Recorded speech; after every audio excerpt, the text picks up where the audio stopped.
Hi friends, ಎಲ್ಲರಿಗೂ ನಮಸ್ಕಾರ. Welcome back to Jnanabodhi YouTube channel. ನಿನ್ನೆ ತಾನೇ KPSC ವತಿಯಿಂದ 384 KS ಹುದ್ದೆಗಳ ಪೂರ್ವಭಾವಿ ಪರೀಕ್ಷೆಯನ್ನು ನಡೆಸಲಾಯಿತು. ಸೊ ಫ್ರೆಂಡ್ಸ್, ನಿನ್ನೆ ಈ ಒಂದು ನಡೆದ ಪರೀಕ್ಷೆಯಲ್ಲಿ ಒಟ್ಟಾರೆ 2,10,916 ಅಂದರೆ ಮೋರ್ ದ್ಯಾನ್ 2,10,000 ಕ್ಯಾಂಡಿಡೇಟ್ಗಳು ಈ ಒಂದು ಅರ್ಜಿಯನ್ನು ಅಪ್ಲೈ ಮಾಡಿದರು. ಸೊ ನಿನ್ನೆ ಎಷ್ಟು ವಿದ್ಯಾರ್ಥಿಗಳು ಪರೀಕ್ಷೆಗೆ ಹಾಜರಾಗಿದ್ದರು, ಎಷ್ಟು ವಿದ್ಯಾರ್ಥಿಗಳು ಪರೀಕ್ಷೆಗೆ ಗೈರು ಹಾಜರಾಗಿದ್ದರು ಮತ್ತು ಪ್ರತಿಯೊಂದು ಹುದ್ದೆಗೆ ಎಷ್ಟು ಕಾಂಪಿಟಿಷನ್ ಇದೆ ಅಂತ ಇಲ್ಲಿ ತಿಳಿದುಕೊಳ್ಳೋಣ ಬನ್ನಿ. ಫ್ರೆಂಡ್ಸ್, ನೀವು ಇಲ್ಲಿ ನೋಡ್ಬೋದು, ಟೋಟಲ್ ಆಗಿ ಎಷ್ಟು 2,10,916 ಇಷ್ಟು ಅಭ್ಯರ್ಥಿಗಳ ಒಂದು ಅರ್ಜಿಯನ್ನು ಸಲ್ಲಿಕೆಯನ್ನು ಮಾಡಿದರು. ಸೊ ಇಲ್ಲಿ 1,31,885 ಇಷ್ಟು ಅಭ್ಯರ್ಥಿಗಳು ಪರೀಕ್ಷೆಗೆ ಹಾಜರಾಗಿದ್ದರು. ಅಂದರೆ ಆಲ್ಮೋಸ್ಟ್ ಆಲ್ ಅಂದರೆ 130 ಅಂದರೆ 131 ಇಂಟು 2 ಅಂದರೆ 62. ಓಕೆ, ಅಂದರೆ ಮೋರ್ ದ್ಯಾನ್ 50% ಅಭ್ಯರ್ಥಿಗಳು ಇಲ್ಲಿ ಪರೀಕ್ಷೆಗೆ ಹಾಜರಾಗಿದ್ದರು. ಸೊ ಇಲ್ಲಿ ಪ್ರತಿ ಹುದ್ದೆಗೆ ನೋಡಬೇಕಾದ್ರೆ ಇಲ್ಲಿ ಟೋಟಲ್ 384 ಹುದ್ದೆಗಳಂದರೆ ಇಲ್ಲಿ ಟೋಟಲ್ ಪರ್ ಒಂದು ಹುದ್ದೆಗೆ ಟೋಟಲ್ 344 ಸ್ಟೂಡೆಂಟ್ಸ್ ಅಥವಾ ಅಭ್ಯರ್ಥಿಗಳು ಒಂದಿಲ್ಲಿ ಫೈಟ್ ಮಾಡ್ತಾರೆ ಅಂತ ಅರ್ಥ ಆಯ್ತಾ. ಸೊ ಪ್ರತಿ ಹುದ್ದೆಗೆ 344.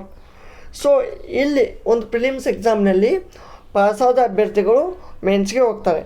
ಸೊ ಇಲ್ಲಿ ಟೋಟಲ್ ಆಗಿ 1:15 ಇಷ್ಟು ಅಭ್ಯರ್ಥಿಗಳು ಮೇನ್ಸ್ಗೆ ಕ್ವಾಲಿಫೈ ಆಗ್ತಾರೆ. 1:15 ಅಂದರೆ ಎಷ್ಟು ಇಂಟು 115 ಮಾಡಿದ್ರೆ 5760 ಅಂತ ಇಷ್ಟು ಕ್ಯಾಂಡಿಡೇಟ್ಗಳು ಮೇನ್ಸ್ಗೆ ಕ್ವಾಲಿಫೈ ಆಗ್ತಾರೆ. ಓಕೆ, ಸೊ ನಿನ್ನೆ ಒಂದು ಪರೀಕ್ಷೆಯನ್ನು ನೋಡಿದ ಮೇಲೆ as per the previous 2 to 3 years ಒಂದು ಕ್ವೆಶ್ಚನ್ ಪೇಪರ್ ನೋಡ್ತಾ ಇದ್ದರೆ ಈ ಒಂದು ಕ್ವೆಶ್ಚನ್ ಪೇಪರ್ ತುಂಬ ಲೆಂದಿ ಆಗಿತ್ತು ಮತ್ತು ಕ್ಲಿಷ್ಟಕರ, ಅಂದರೆ ಓದೋಕ್ಕೆ ಟೈಮ್ ಸಿಗಲಿಲ್ಲ. ಓಕೆನಾ. ಸೊ ತುಂಬ ಲೆಂದಿ ಆಗಿತ್ತು. ಬರೀ ಸೆಂಟೆನ್ಸ್ ಬೇಸ್ಡ್ ಕ್ವೆಶನ್ ಇದ್ರೂ ಓಕೆ, ಬಟ್ ಆ ಒಂದು ಪ್ರತಿಯೊಂದು ಸೆಂಟೆನ್ಸ್ ಅಂದರೆ ಪ್ರತಿಯೊಂದು ಸ್ಟೇಟ್ಮೆಂಟ್ಗಳು 3-5 ಇಷ್ಟು ಒಂದು ಲೈನ್ ಉದ್ದದ ಒಂದು ಪೇಪರ್ ಆಗಿದ್ದು. ಸೊ ಐ ಹೋಪ್ ಈ ಒಂದು ರಿಕ್ರೂಟ್ಮೆಂಟ್ ಅಥವಾ ಈ ಒಂದು ಟೈಮಲ್ಲಿ ಈ ಪ್ರಿಲಿಮ್ಸ್ಗೆ ತುಂಬಾ ಕಡಿಮೆ ಒಂದು ಕಟ್ ಆಫ್ ನಿಲ್ಲುವ ಸಾಧ್ಯತೆ ಹೆಚ್ಚು. ಯಾಕೆಂದರೆ ಪೇಪರ್ ತುಂಬ ಲೆಂದಿ ಆಗಿತ್ತು. ಮ್ಯಾಕ್ಸಿಮಮ್ ಒಂದು ಆನ್ ಆ್ಯನ್ ಎವರೇಜ್ ಹಿಡಿದ್ರೆ ಈ ಒಂದು ಎಲ್ಲ ಅಭ್ಯರ್ಥಿಗಳ ಈ ಎಕ್ಸಾಮ್ ಅಟೆಂಪ್ಟ್ ಈ ಒಂದು ಕ್ವೆಶ್ಚನ್ ಅಟೆಂಪ್ಟ್ಸು ತುಂಬ ಕಡಿಮೆ ಆಗಿದ್ದಾವೆ. ಎಲ್ಲರೂ ಅದೇ ಹೇಳಿದರು. ಸೊ ಬೇಕಿದ್ದರೆ ನಾವಿಲ್ಲಿ ಒಬ್ಬ ಅಭ್ಯರ್ಥಿಯ ಅವನ ಅನಿಸಿಕೆ ಕೂಡ ನೋಡ್ಬೋದು. ಪರೀಕ್ಷೆ ನಿಗದಿತ ಸಮಯಕ್ಕೆ ಸರಿಯಾಗಿ ಆರಂಭವಾಯಿತು, ಆದರೆ ಈ ಬಾರಿ UPSC ಮಟ್ಟಕ್ಕೆ ಪ್ರಶ್ನೆಗಳನ್ನು ಕೇಳಲಾಗಿದೆ. ಅರ್ಹತೆ ಪಡೆಯುವುದು ಕಷ್ಟದ ಕೆಲಸ.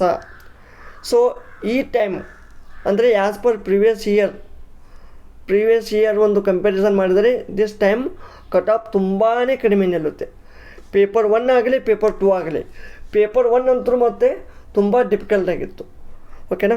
ಮುಂದಿನ ಒಂದು ವಿಡಿಯೋದಲ್ಲಿ previous year comparison cut off ಮತ್ತು ದಿಸ್ ಇಯರ್ ಎಕ್ಸ್ಪೆಕ್ಟೆಡ್ ಕಟ್ ಆಫನ್ನು ನಾವು ಡಿಸ್ಕಸ್ ಮಾಡೋಣ. ಈ ಒಂದು ವಿಡಿಯೋ ಇಷ್ಟವಾದಲ್ಲಿ ಲೈಕ್ ಮಾಡಿ, ಕಮೆಂಟ್ ಮಾಡಿ, ಹಾಗೆ ಶೇರ್ ಮಾಡಿ. ಧನ್ಯವಾದಗಳು.